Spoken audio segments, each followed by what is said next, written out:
परम प्रेममय परम दयाल जुग पुरुषोत्तम श्री श्री ठाकुर अनुकूल चंद्रंक श्रीचरणी मोर कोटि कोटि विनम्र प्रणाम।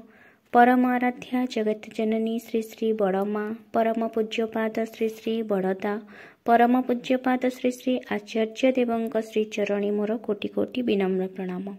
ओ मोर ही वीडियो देखुथिबा समस्त इष्टप्राण गुरु भ्राता और माँ मानंकु आनंदित जय गुरु।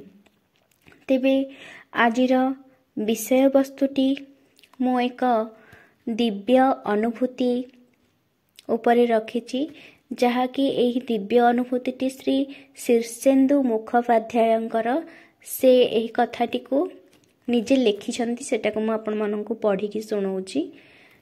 ता पूर्वरु आपण माने जदि मोर ही चैनल टी को सब्सक्राइब करि नाहंती दया करी चैनल टी को सब्सक्राइब करि नियंतु, ता सहित पाखरे थिबा बेल आइकन को प्रेस करि दियंतु। तेबे आसंतु हमर विषय वस्तुटी आरंभ करिबा। कथारे अछि, विपदरे बा संकटरे न पड़िले मनीष सेपरि भावे नाम ध्यान करेना। एकथा समस्ते ही स्वीकार करिबे। विशेष करी एही जुगरे जेतेबेले मनीषर मन को नाना दिगरे आकृष्ट करिबार विचित्र आयोजन चारिआडे बिछाड़ी होई रहिछि। सत्य कथा कहिबाकू गले वर्तमान समय रे 5 मिनिट मन को एक जगह स्थिर रखिबा ही कठिन होई पड़िछि। एठारे श्री शीर्षेन्दु मुखोपाध्याय कहिछन्ति जे मु दीक्षा निये 1965 मसीहारे। सेतेबेले मु प्रबल भावे नास्तिक, गुरुवाद उपरे खड्गहस्त एवं पुरुणा सबु प्रकार मूल्यबोधर ही घोरतर भावे विरोधी। मु जे केबे गुरु ग्रहण करिबी एइटा मोर कल्पनार अतीत थिला। विशेष करी श्री श्री ठाकुरंक संपर्क रे जेउ सबु प्रचार मो कानकु आसीथिला, सेथिरे तांक प्रति मोर प्रबल विराग जमिथिला। कौनसी दिन भी तांक सकाशे आसीबाकू हेबो ए प्रकार सुदूर संभावना भी से समय रे नथिला। संभवतः सेही तीव्र विराग मध्यरे ही निहित थिला मोर भवितव्य। 1965 मसीहारे मो जीवन रे एक घोर संकट उपस्थित हुए। सेही संकट को विषाद जोग कुहा जाई पारे। एपरि ही गभीर सेही विषाद, एपरि ही तीव्र सेही मानसिक असहायता जे सेतेबेले मृत्यु को भी श्रेय बोली मने हुए। आहुरी भी मने हुए सेही रोग ठारू अन्य कोनोसी विपद संकट समस्या 100 गुण भल। एही विषाद जोग खूब शिशुकालरू ही मोर थिला। आगे तार आक्रमण एते सांघातिक नथिला, किंतु 1965 मसीहारे एही विषाद जोग एक प्रबल आकार धारण करे।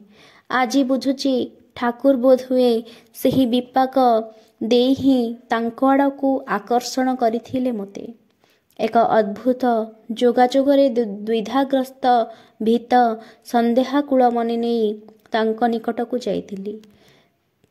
केवल एते टिके कहिबी, दीक्षा ग्रहण करिबाकू जेतेबेले बसिछि सेतेबेले मोर श्रद्धेय ऋतिक श्री शैलेन्द्रनाथ भट्टाचार्यंकु मु कहिथिली, देखंतु मु गोटे विशेष संकट रे पड़ी जाइछि, आ सेइथि पई मु दीक्षा नेउछि। 6 मास देखिबी, जदि 6 मास मध्यरे मोर संकट न कटे तेबे दीक्षा छाड़ी देबी। शैलेन्द्र भाई संगे मोर पूर्व परिचय नथिला। दीक्षार प्राक मुहूर्त रे एही प्रकार कथा सुनी से टिके आबाक हेले। खूब नम्र भावे कहिले, किछि जदि मने न करंती ताहा हेले आपणकर समस्या कथा कौन टिके कहिबे। मु संक्षेपरे मोर विषाद जोगर कथा कहिली। एहा सुनी शैलेन्द्रनाथ भाई टिके हसी कहिले, देखंतु आमे जेउ माने ठाकुरंकु धरिछु सेमानंक मध्यरु अधिकांश ही धर्म करिबाकू बा ईश्वरंकु खोजिबाकू आसी नाहंती। प्राय समस्ते ही एठाकू आसंती कौनसी ना कौनसी विपदरे पड़ी, आउ सेही सबु विपद भी सांघातिक। आपणंक ठारू अनेक अनेक बेसी विपन्न मनीष एठाकू रोज आसुछंती। तेणु पचारुछि, मु आपणंकु आजि जहा जहा कहिबी ताहा ठीक ठीक भावे करिबे तो? मु बुड़ी जाउथिबा मनीषटिए कुटा खंडक पाइले भी सेतेबेले टाणी धरिबी। ତେଣୁ କହିଲି, ହଁ ଆଜ୍ଞା, ମୁଁ ତାହା କରିବି। ଶୈଳେନ୍ଦ୍ର ଭାଇ କହିଲେ, ତାହା ହେଲେ କହୁଛି ଆପଣଙ୍କ ବିଷାଦ ଯୋଗ 6 ମାସ ନୁହେଁ, 7 ଦିନରେ ହିଁ ଶେଷ ହୋଇଯିବ। ଯଦି 7 ଦିନରେ ଦୂର ନ ହୁଏ ତାହେଲେ ଆପଣ ଦୀକ୍ଷା ଛାଡ଼ିଦେବେ। କିନ୍ତୁ ପୁନଶ୍ଚ କହୁଛି, ଯାହା କହିବି ତାହା ଠିକ୍ ଠିକ୍ କରିବାକୁ ହେବ। ମୁଁ ରାଜି ହେଲି, ଦୀକ୍ଷା ହୋଇଗଲା। ଆଜି ସ୍ୱୀକାର କରୁଛି, ସେଦିନ ଶୈଳେନ୍ଦ୍ର ଭାଇ ମୋତେ ଯାହା ଯାହା କରିବାକୁ କହିଥିଲେ ତାହା ହୁଏତ ସମ୍ପୂର୍ଣ୍ଣ ଠିକ୍ ଠିକ୍ ଭାବରେ କରିପାରିନି। ଅନଭ୍ୟାସର ବିଚ୍ୟୁତି ନିଶ୍ଚୟ ହିଁ ଥିଲା।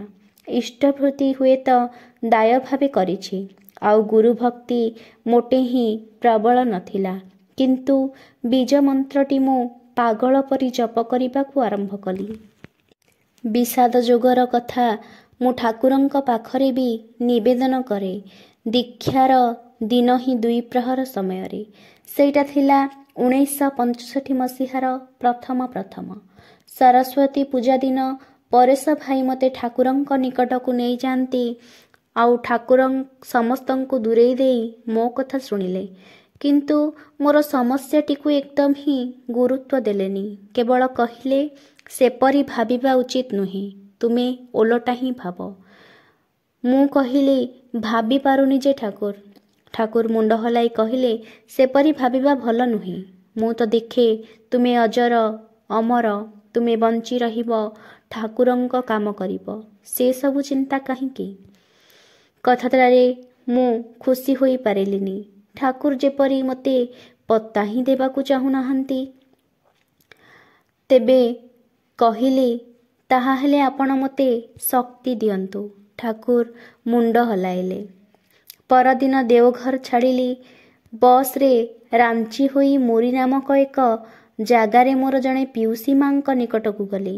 ସାରା କ୍ଷଣ ପାଗଳ ପରି ମୁଁ ନାମ କରୁଥାଏ। ମନରେ ଭକ୍ତି ନାହିଁ, ବିଶ୍ୱାସ ନାହିଁ, ଶ୍ରଦ୍ଧା ନାହିଁ। ତେବେ କାହିଁକି ଯେପରି ପ୍ରାଣପଣେ ଜପ ଧରି ରଖିଛି।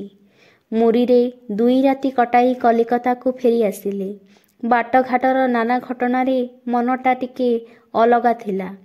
ଭୋର ବେଳା କଲିକତାରେ ପହଞ୍ଚି ଯେତେବେଳେ ବୋର୍ଡିଂ ହାଉସକୁ ଫେରି ଆସିଛି, ସେତେବେଳେ କୌଣସି ଯାଦୁମନ୍ତ୍ରରେ ମୋର ସେହି ଦୁଃସହ ବିଷାଦ ରୋଗ ଅପସରି ଯାଇଛି। ତାର ଚିହ୍ନ ମାତ୍ର ଆଉ ନାହିଁ। ଏହି ଘଟଣାରେ କେବଳ ନୁହେଁ, ଦୀକ୍ଷା ପୂର୍ବ ଜୀବନରେ ଠାକୁରଙ୍କ ପାଖରେ ପ୍ରଥମ ଥର ଯାଇ ବି 2-3ଟି ଏପରି ଘଟଣା ଘଟିଥିଲା, ଯାହାଦ୍ୱାରା ଠାକୁରଙ୍କ ଆଲୋକ ସମ୍ଭବ ମହିମା କିଛିଟା ଉପଲବ୍ଧି କରିପାରିଥିଲି। ଆଉ ମନେ ମନେ ଭାବିଥିଲି, ଇଏ ସାଧାରଣ ବା ସାମାନ୍ୟ ମଣିଷ ନୁହନ୍ତି।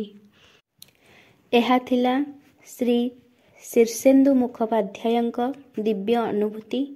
ବିଷୟବସ୍ତୁଟି ଯଦି ଭଲ ଲାଗିଥାଏ, ଆପଣମାନେ ଏହାକୁ ଲାଇକ୍ ଆଉ ସେୟାର କରିବା ପାଇଁ ଜମାରୁ ବି ଭୁଲିବେ ନାହିଁ। ରହିଲି।